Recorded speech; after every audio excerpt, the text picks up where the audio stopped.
नमस्कार दोस्तों, चलिए जानते हैं झारखंड की ताजा और बड़ी खबरों को। साथ ही हम यह भी जानेंगे कि भारत सरकार ने किन किन नई योजनाओं को लागू किया है। वीडियो को लाइक कीजिए और अगर अभी तक आपने चैनल को सब्सक्राइब नहीं किया है तो जल्दी से सब्सक्राइब कर लीजिए। देश के मेहनतकश मजदूरों के लिए सरकार एक बार फिर राहत भरी खबर लेकर आई है। भारत सरकार ने लेबर कार्ड योजना की शुरुआत की है, जिसके तहत पंजीकृत श्रमिकों को हर महीने 3,000 रुपये की आर्थिक सहायता दी जाएगी। यह योजना उन लोगों के लिए वरदान साबित होगी जो दिन रात मेहनत कर अपने परिवार का पेट पालते हैं, लेकिन अक्सर असंगठित क्षेत्र में काम करने के कारण उन्हें सामाजिक सुरक्षा का लाभ नहीं मिल पाता।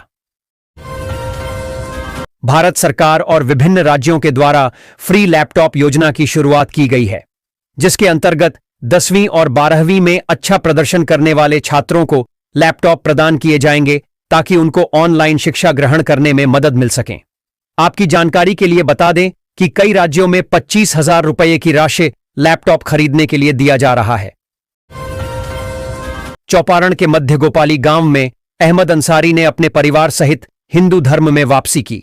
वैदिक विधि से शुद्धिकरण संस्कार हुआ, जिसमें उनका नाम रामचंद्र भुइयाँव रखा गया। उन्होंने स्वेच्छा से यह निर्णय लिया, हिंदू धर्म की व्यापकता से प्रेरित होकर। ग्रामीणों ने इसे सामाजिक सौहार्द का उदाहरण बताया।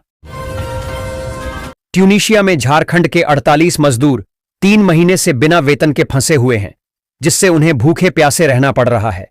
इन मजदूरों की जल्द घर वापसी के लिए प्रयास तेज कर दिए गए हैं।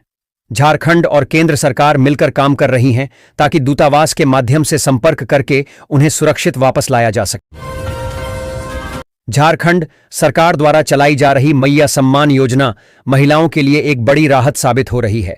इस योजना के तहत राज्य की पात्र महिलाओं को हर महीने 2,500 रुपये की आर्थिक सहायता दी जाती है, जिससे वे अपने घर परिवार के खर्चों को आसानी से संभाल सकें और आत्मनिर्भर बन सकें।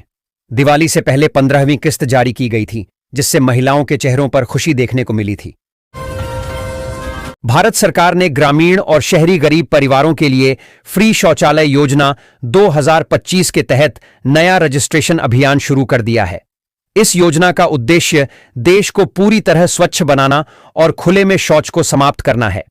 इस योजना के अंतर्गत सरकार योग्य परिवारों को 12,000 रुपये की आर्थिक सहायता देती है ताकि वे अपने घर में शौचालय बना सकें।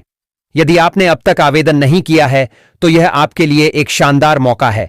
फ्री शौचालय योजना 2025 में आवेदन प्रक्रिया अब ऑनलाइन और ऑफलाइन दोनों माध्यम से शुरू हो चुकी है। घाटशिला उपचुनाव के लिए झामुमो के दिग्गज पुरजोर तैयारी में जुटे हैं।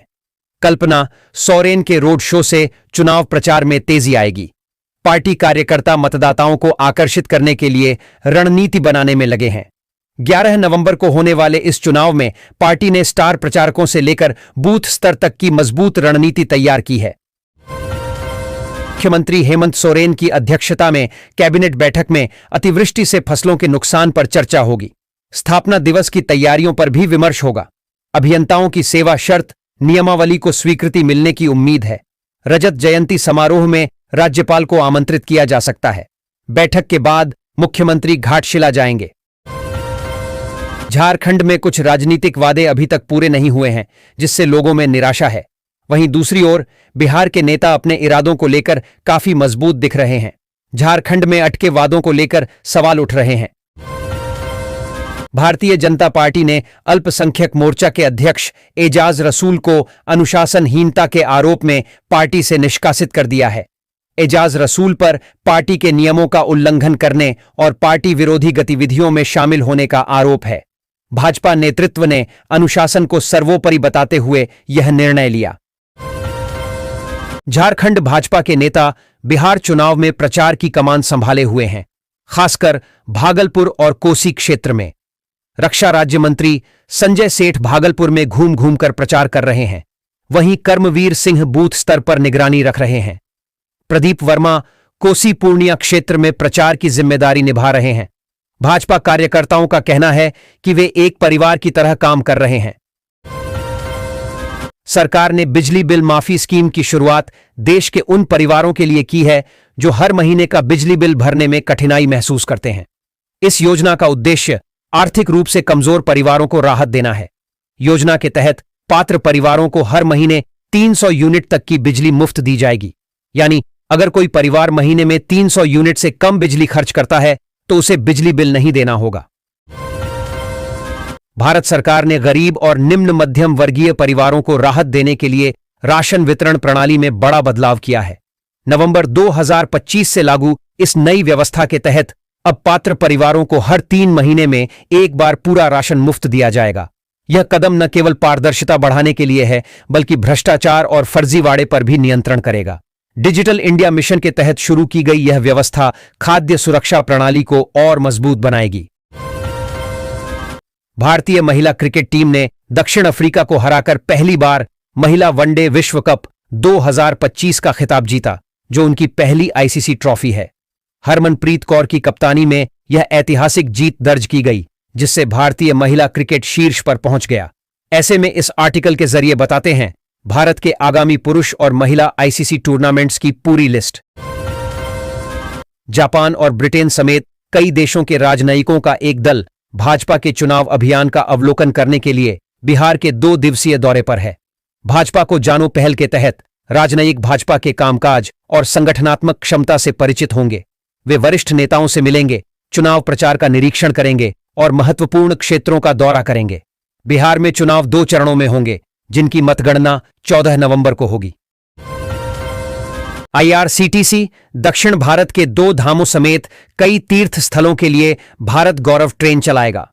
18 जनवरी से शुरू होने वाली 15 दिनों की यात्रा में तिरुपति, रामेश्वरम, मीनाक्षी मंदिर, कन्याकुमारी और पुरी जगन्नाथ मंदिर जैसे स्थान शामिल हैं। स्लीपर, 3rd एसी और 2nd एसी में बुकिंग की जा सकती है, जिसमें किराया 27,535 रुपए से शुरू होता है। इस पैकेज में यात्रा, भोजन और आवास शामिल हैं। झारखंड में नगर निकाय चुनाव की तैयारी तेजी से चल रही है। राज्य निर्वाचन आयोग दिसंबर-जनवरी में चुनाव कराने की योजना बना रहा है। मतदाता सूची को अपडेट किया जा रहा है और सभी जिलों के उपायुक्तों को आवश्यक निर्देश दिए गए हैं। आयोग जल्द ही चुनाव की तारीखों का ऐलान करेगा और शांतिपूर्ण चुनाव के लिए सुरक्षा व्यवस्था की जा रही है। बिहार चुनाव 2025 चतरा के नेताओं के लिए एक अग्नि परीक्षा है। सांसद, विधायक, पूर्व सांसद समेत कई दिग्गज चुनाव क्षेत्र में पसीना बहा रहे हैं। कई नेताओं की प्रतिष्ठा इस चुनाव परिणाम पर निर्भर है।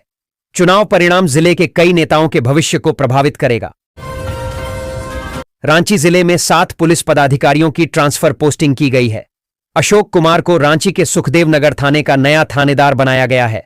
वे डायल 112 प्रभारी पुलिस निरीक्षक के रूप में पदस्थापित थे। पुलिस निरीक्षक कृष्ण कुमार साहू को डायल 112 प्रभारी की नई जिम्मेदारी दी गई है। वे इससे पहले पुलिस निरीक्षक सह सुखदेवनगर थाना प्रभारी के रूप में कार्यरत थे। रांची में कुल 7 पुलिस पदाधिकारियों का तबादला किया गया है। हीरापुर को बरमसिया से जोड़ने वाले बरमसिया पुल की मरम्मत का काम 5 नवंबर से 20 दिसंबर तक चलेगा।